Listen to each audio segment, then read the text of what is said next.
Alright, hi everyone, welcome to my YouTube channel, City Lectures. So in this video, we are going to do this, okay? We're not going to take much of our time in this video, we're trying to do really fast. So design and installation in electrical engineering simply means planning and building, straightforward. Planning and building what? Electrical systems, okay? Planning and building electrical systems. Now you need to power your house from the national grid or from the power grid. How do you get power from the line, national grid, to your home? How do you get power? So you plan for it and then you build it. You make the connection. So planning and building electrical systems. This is the idea of design and installation. That's what we discuss, okay? So now, of course, the need for planning and installation work, because we just said that design and installation has to do with what? Planning, then what? Building electrical systems. Now, it shows clearly that there is need for planning. Okay, so this is essential because it gives direction to the installation engineer. In electrical installation, planning is unavoidable. Okay, then it enables the engineer carry out effective supervision. This is done in the first stage to achieve a foundational plan that guarantees the installation is technically sound, economically viable, and set for both the installers and the end users. Okay, so now the whole idea is this. Why do we need to plan? Okay, now you want power in your house, okay, you want power in your home, so just buy the materials and then start the connection. No, it doesn't work that way. You have to plan, okay, and your plan should be based on what? The type of installation. Okay, so during the planning stage, the following must be considered: the type of installation, the installation to. When I say installation here, we mean the connection, okay, from the power grid to your home, or maybe from the power source to your home. That's what we mean by installation here. Okay, making that connection. So during the planning stage, the following must be considered: the type of connection. So when you plan installation, planning and installation work, we need to consider what type of connection. What do we mean by this? The installation, is it for just a small shop, okay, a small business center, or for an industry, or for a residential area, like the place you want to make that installation, where you need the installation, yeah. Okay, so the type of installation. Then availability of materials.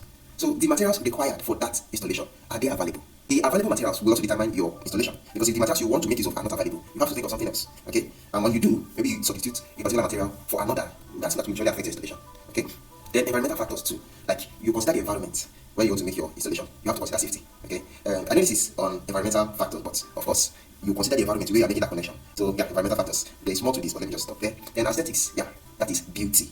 Beauty, to make your connections neat, make your installation neat and pleasant to behold, okay, to look at. Yeah. Then ease of maintenance. You make your connections or your installation in a way it will be easy for you to maintain. Okay, for you to maintain. That's to after some months or after some time to check your connection. It should be done in a way you can easily check and maintain. Then type of load. Yeah, the type of load will also determine how you plan for your connection. Okay, the power rating, the current, then that's the maximum current required. The current required will determine the size of wire. Okay, so all that is to be considered. Then when we say basic regulation, which is the next thing after, in fact, you will consider basic regulation during planning also. Okay, you consider that. What do we mean by basic regulation? What do we mean by basic regulation? There are mandatory rules and standards ensuring the safety, reliability, and efficiency of electrical systems, protecting people and property from hazards like shock and fire. There are rules. There are rules, and these rules have to keep us safe when you carry out your installation.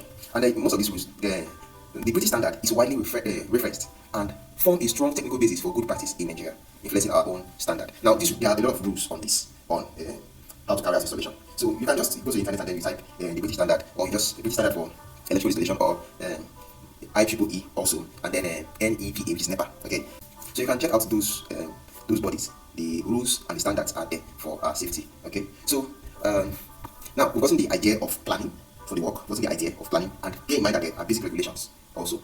And after this, what does a simple installation look like? Okay, a simple installation, what does it look like? Let's take a single phase. The circuit arrangement for a single phase installation. What does it look like? This. Okay, so I got this from this website, www.electricaltechnology.org. So you can check out that website. It's really, really nice. Okay, so I got this from there. Now, this picture shows a single phase. Look at it. Okay, single phase supply. So this is our pole. Okay, so you can see, of course, this is for distribution. You can see 4 lines. 1, 2, 3, 4. Neutral, let me zoom in. So you can see 1, 2, 3, 3 phase. Neutral, live, 3 phase. But we're just working with 1 phase for now. So we take the single phase. Okay. So 1 live and then the neutral. So that goes as a single phase supply, and it goes into what? The energy meter. Okay, it goes to the meter. You can see it in live and neutral into the meter. Live and neutral out of the meter, out together. So the live goes into our main switch. Okay, live and the neutral goes into our main switch. Okay, the MCB, miniature circuit breaker. Okay, goes in here. Now from this, live goes out to this part here, and also the neutral goes out there. Now from this part, this is where the live goes to the what? Bus bar. From this one here, the live goes to what? The bus bar. Bus bar in the sense that everything, you can see that they're connected here. This one live wire is connected to this. This is common bus bar. Okay, segment for miniature circuit breakers. Alright, then the neutral here goes to a common neutral link. You can see that there. Okay, common neutral link. Then the earth link is here, connected to ground. Okay, connected to the earth rod, which is connected to ground, of course. I'll have a link here. So here we have the light from each switch here, each part here.